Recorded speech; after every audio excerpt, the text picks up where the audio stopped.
Okey, saya nak share apa itu inflasi. Pernah dengar tak inflasi? So, apa itu inflasi? Inflasi ini maksudnya ialah seseorang itu dia print banyak-banyak duit. Okey. Bila dia print banyak-banyak duit, wang kertas, apa akan jadi? Saya bagi satu contoh. Dalam negara Malaysia ada satu je ekor ayam. Itu dinamakan aset. Aset lah sebab kita nak makan.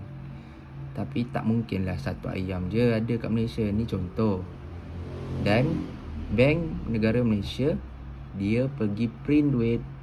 Makin lama makin banyak, makin lama makin banyak, makin lama makin banyak.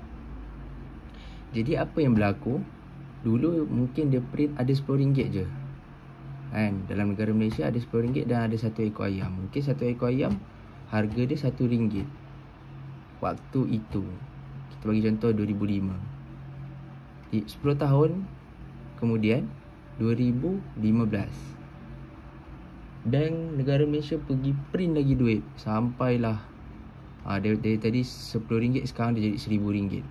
Sekarang aset still ada satu, iaitu seekor ayam. Tapi wang kertas dah ada sampai RM1,000. Apa maksudnya? Maksudnya kuasa unit setiap wang ringgit tu dah berkurang. Maksudnya aset still ada satu, wang kertas dah berlambak, lambakan wang kertas. Jadi inilah maksud inflasi. Kuasa membeli wang ringgit tu dah berkurang. Harga untuk satu aset ayam, seekor ayam tu dah jadi tinggi. Sebab dia ada satu je. Wang kertas berlambak-lambak. Aset ada satu je, seekor je. Jadi dulu mungkin tahun 2005 RM1 dah boleh beli seekor ayam.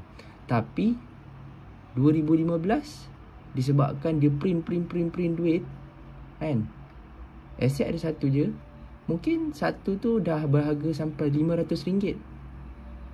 Okey, apa implikasi bila inflasi ini berlaku?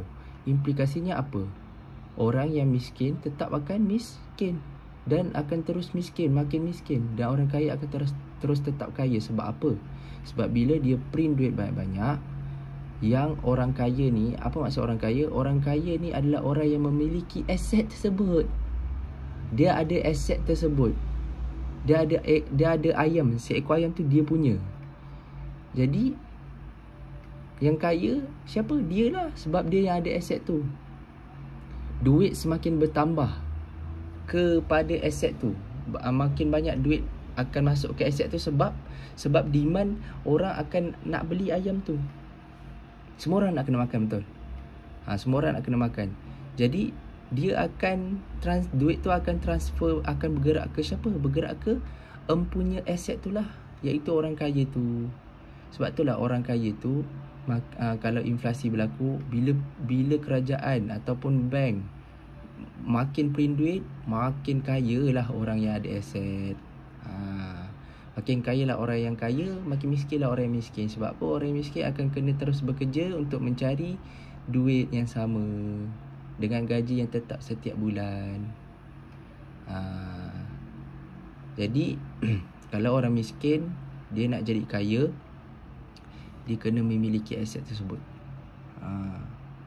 Tapi sebenarnya sistem kewangan ni tak betul lah. Ini satu sistem kewangan yang tak betul.